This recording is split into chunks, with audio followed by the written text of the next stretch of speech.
and perfect transition because you just mentioned watching Juve Inter game, and that's exactly what happened this weekend. 2-0.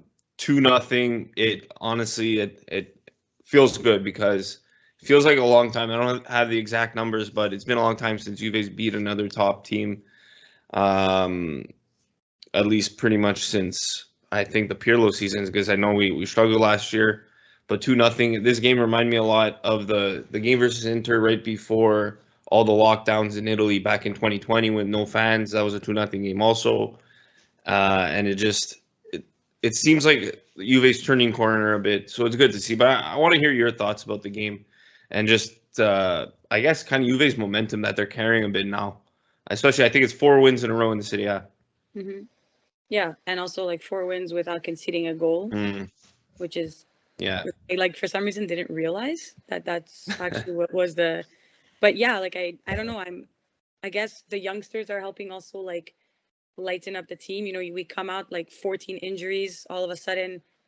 So many guys are injured. We're not doing well. We're dropping points. We're losing to Monza. All the respect in the world, but you know, like you're a team like Juventus shouldn't be happening. And yeah, at the beginning of the game though, against Inter, I was kind of like, oh, they were kind of, you know, getting good chances. Lautaro misses that shot in the box. Dzeko misses the header, which could easily be 2-0. Then Dumfries also misses an open net. That could be 3-0. And I was just like, oh my God, okay. But the way we were playing after, the second half was incredible. We picked it up. Our defense, like Bremer was a stud. I would say like between him and Kostic, probably my men of the game. Fagioli, great. I don't know. I just find like we were moving the ball well. Kind of looked at one point like we were comfortable. We were having fun in possession, which I haven't seen in like a while. So that was nice to see. And obviously beating Inter is always the best feeling in the world, you know? Yeah. So I was really, really happy.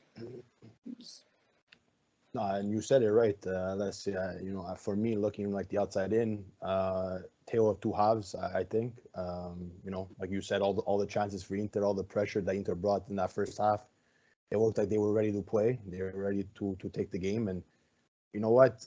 For once this season, I think you got to give Juve a bit of credit for hanging in there and really playing to their motto. You know, fino alla fine.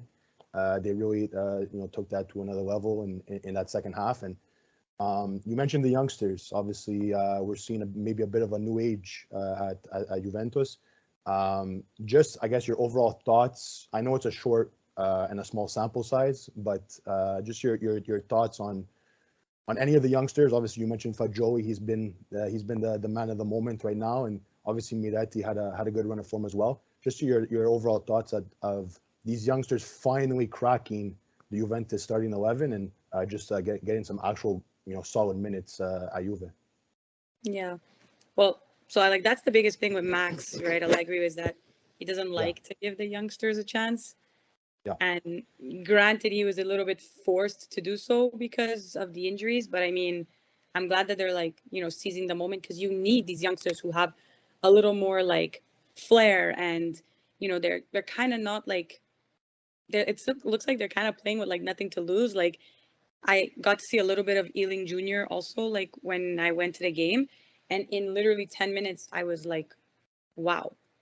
You know, like he came on and was crossing balls in the box, bringing pace to the game. Like they bring a kind of another dynamic, which is super fun to see. Miretti's 19, right? Like he still has so much room to grow. Fagioli's 21, and the confidence that they play with is so important because, you know, like you're also playing on a team like Juve, right? So you have to have that confidence. But I don't know, it's just like it's so fun to see this different dynamic come into Juve, and like, you know, you see that they play for the club. You know, Fagioli scores, kisses the Juve logo like it's his whole life. I'm really happy that they're getting a chance and they're showing like that they can play. A little bit of a blessing in disguise, I guess you can say. Pretty much, with the injuries, right? You know, so yeah. Specifically about Fagioli, I think so. It's what was it 2 Serie A games in a row he scored. For me personally, I didn't expect him to be this good because watching him in preseason, even some games, like personally, I would have said like Moretti's like the star out of the youngsters, and I still think he is.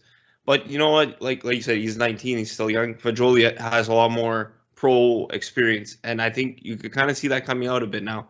And so he started. So the starting midfield versus Inter was him, Locatelli, and Rabiot. Obviously, they look good together. They won. And I just wanted to ask, what would your kind of ideal midfield be? I know this is kind of a question that I just came up on top of my head. I don't know if you want to include Pogba, if he's ever going to come back and play this year. McKennie's definitely fallen out of sorts. Same thing with Paredes. Like, basically, what I kind of wanted to ask, Fagioli, do you see him as a regular starter in the midfield or more just he's starting now because of the injuries? Well, obviously, I'd love, for Pogba to play. I still do think he's a top player. Can give you that like box to box kind of like, I guess Rabiot does that too, but Pogba near, in the offensive half is just like, he's incredible. He brings more of a flair, he's more of a, like a player who can, what do you call it? Like not a deker, but he can, give you that little, like creative, exactly. Locatelli's been great. Rabiot's been great. But if Fagioli keeps playing the way he's playing, I don't see why he should lose his place. It's been working well. We've won 2 games in a row. We just beat Inter. They're building confidence. This is when you keep playing your youngsters. This is not the moment to take him back out of the lineup and be like, oh, well, McKennie's back from injury. Well, you're losing your position.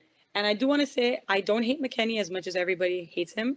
I actually disagree with most things I read about McKennie, because if you watch, Allegri asks McKennie to do way more than he should be doing, and I don't think it's fair to McKennie. And I saw it, especially when I went to watch them live. Cuadrado runs so high up the field that it's always McKennie getting stuck doing his defensive work, which causes McKennie to not be able to give you as much as he can, because he's obviously, he's tired. Because now you're asking him to, you got to run up because you're midfield, but you got to run back because now Cuadrado's up. So you're playing him as a center mid who's doing the work of a winger and a fullback as well. So I think he deserves a little bit of credit for the defensive work he does. He may not be the best technical player, but you don't need all your midfielders to be super technical, right? If we remember 2006, like, if you didn't have Gattuso there, he's not allowing players like Pirlo to be able to do what they do. Exactly.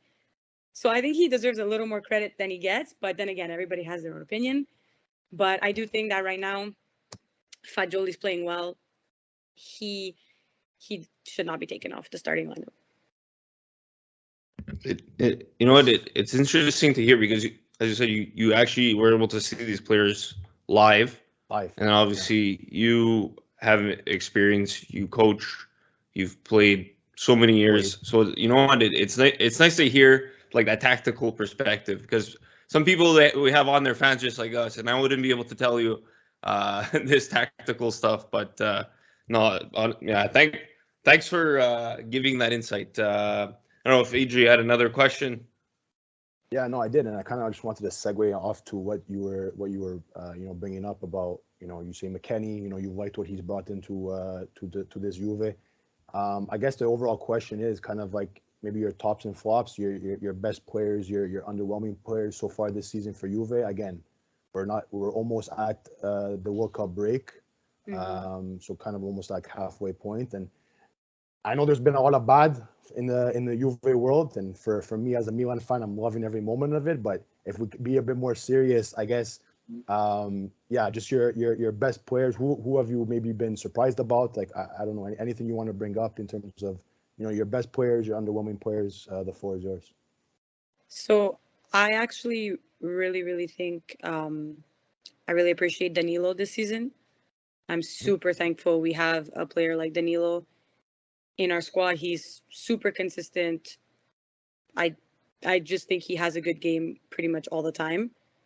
Bremer before his injury was great, and yesterday he showed again that he's great.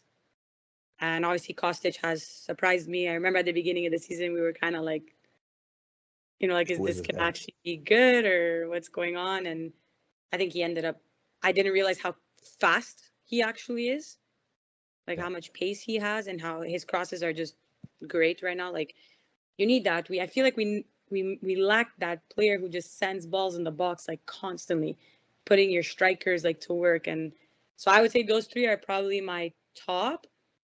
But then Rabiot, Locatelli have been, like, Rabiot has been great. Locatelli has been very good. Flops, I mean, Cuadrado is really this, and it breaks my heart because he has been like our most consistent player the past seasons, and I don't get what's going on. He makes so many backwards passes now. He doesn't take on players 1v1. I don't know if it's like a lack of confidence or what, but I'm sad. I'm sad that Cuadrado is struggling. But yeah, he'd probably be my biggest flop. And then, I guess, unpopular opinion, but I don't think Vlahovic has been as good as he should be. I don't know, like, I don't know how to explain Vlahovic, but it's like, I feel like he just maybe he doesn't touch enough balls, so he's not getting enough, like, he's not getting enough passes or balls played forward to him, so maybe that's why he's, as a striker, it's tough. If you don't touch a ball for like 10 minutes and then all of a sudden a ball comes, you're like, you could take that one bad touch and then you don't get another ball for 10 minutes again. So it could be that there's a lack of balls going forward, but I don't really think Vlahovic has been that good either this season. But, he got injured now and the team was playing bad, so it might, he might pick it up again when he comes back.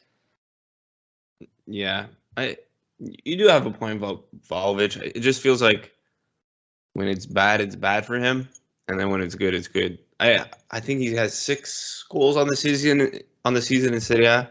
I don't know. I forget how many. If he scored any in the Champions League, he for sure scored. I forget how many though. But yeah, you're right. There's times you could tell he's frustrated, but you know what? I think, like, defense, when he's up there with, like, let's say Milik, defense focuses so much on him and it creates time and space for Milik, and he's been the one getting the goals. And then when Milik's alone, he can't do anything. You kind of saw that against Inter. So, Vlahovic, he's still Vlahovic. He's still, hopefully after the World Cup, he comes back. Him and Kayes are going to reunite their Fiorentina ways. So I'm excited about that. Alessia, I don't know. Kostic too. Kostic, yeah. On that flank, like, I agree with Alessia, and we said it on the podcast before. Vlahovic, look at the game against Milan, where he gives up that pass to Brahim, and Brahim does what he did. That doesn't happen if Vlahovic is in that position where he's asked to do work that he's not normally doing. Right? He's a striker. He's the typical number 9, and you put him in these bad positions. And again, these might be excuses for some people, but in reality, it is the facts. This guy needs to be given the service he needs. He's a fantastic player. I still think he's a top player, but I kind of have to, maybe not a complete flop, but underwhelming, I think, is the word for Vlahovic so far. Yeah, we can cheer, as Juve fans, you guys can cheer, those goals, those 2 back-to-back free kick goals that were, out of this world. Okay, I understand, but we saw Vlahovic, what he brought at a lesser level, if you will, quote unquote, at Fiorentina. And I'm sorry, but for me, the players at Juve, no matter the circumstances of what's going on, were better than at Fiorentina. So again, it's not an excuse, and I don't want to put shit on Juve because whatever, but I think that's the only thing that you can say logically for Vlahovic. But I think he'll turn it around for sure. He's a capable scorer in Serie A. We've seen it. And he's still I don't know how old he is now, but he's still super young. So his time is still there. So it's good. For sure. Yeah. Is he 22? Is he 20? I think 23, 24, not even. 22. No, he's born in 2000, Vlahovic. So I guess he's already turned 22. Yeah, I think his birthday just recently passed. So yeah. There you go. Yeah. He's still young. He's still super young. Yeah. 2 more games for Juve before the World Cup break, Thursday against Verona, which honestly I completely forgot about. I thought it was just Inter then Lazio, and then it's Lazio last game for pretty much almost 2 months on Sunday. Just want to hear what your thoughts on those games and what do you expect to see out of Juve before the pause. Well, I mean, Hellas Verona is in last place, so that should, be a win. But I just want to see them continue, like I said, like being comfortable in that possession. They look like they're having fun. I've never seen, and I was saying this the other day to my brother, like we score a goal and like, yes, they usually all celebrate together, but there's just something different about this season. Like they really seem like they're happy, like a group that really genuinely loves each other. And I just want that to keep happening. Like I want them to go into these games where you're playing, whether it's Hellas or whether it's Napoli, that you play your style and that you just give your 100%. Like I feel like we play a bad team, we're expected to win, we drop points. We play a good team, we're expected to lose, we win. Like no, it should just be whoever you play, you win. That's like that mentality that we're going in, we win. And if you win these 2 games before the break, yes, it will cut your momentum, obviously, because Italy's not in the World Cup, so you have your Chiesas, your Bonucci's, your Locatellis, your Miretti's, your Fagiolis, that nobody's, they're not playing for the next, month and a half, 2 months. Yeah. And then, you can have players who get injured and whatever the case may be with this famous World Cup. But I mean, that'll be the case for everybody. So I think if we can win these next 2 games, Lazio, obviously a good side. Doesn't matter who we play. We just have to keep that momentum up and we got to keep performing. That's what I want them to do these next 2 games. Yeah, I think for most teams like at the top, fighting for top 4 or what have you, I think they're all have that same goal in mind. I mean, it's not easy. This is something that we're not used to, obviously, with this stupid World Cup right in the middle of the calendar, in the winter time for us. So, and again, for me, we have another question here, kind of, what to expect, after the World Cup break, and I think. Listen, I honestly don't know what to expect because we've never seen this before. So we don't really have something to lean back on and say, oh yeah, remember the time when there was a World Cup in the winter and this is how things panned out. We don't know. So we're going in blind, in my personal opinion. And obviously we want everybody to be healthy, everybody to be back in form, back into the same group. That momentum continues on, but it's going to be hard. And for me, and Alessia, I don't know if you agree, disagree, it's fine either way. But for me, yes, this momentum is great for Juve, but there's still a lot of work to be done, in my personal opinion. I don't think it's because if we spoke to you, let's say, I don't know, 3, 4, 5 weeks ago, not even, maybe a month ago, not even 3 weeks ago, it was like hell on earth in the Juve verse, right? So I still think there's a lot to be done. Max is in the picture for the long run, it seems.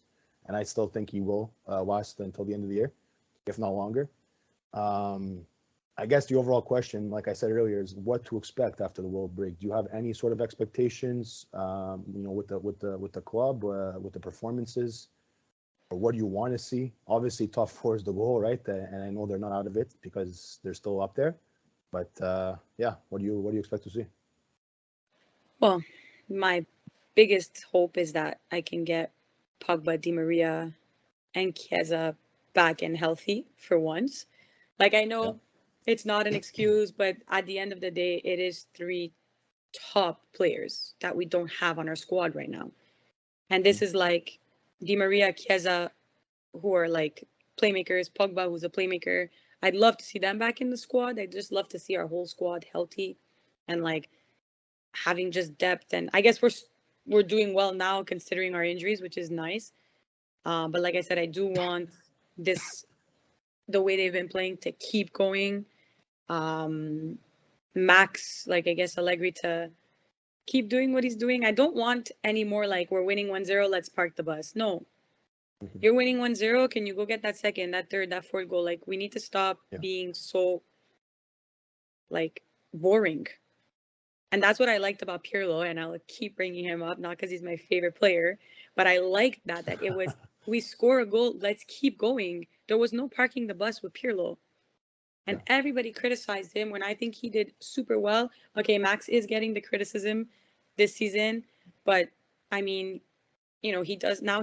I think we have a way better team than we did when Pirlo was there. You know, you bring in the likes of Di Maria, you bring in the likes of Pogba. Definitely has a better team, so we should. I guess every team can struggle, but I don't think they should be struggling as much as they are.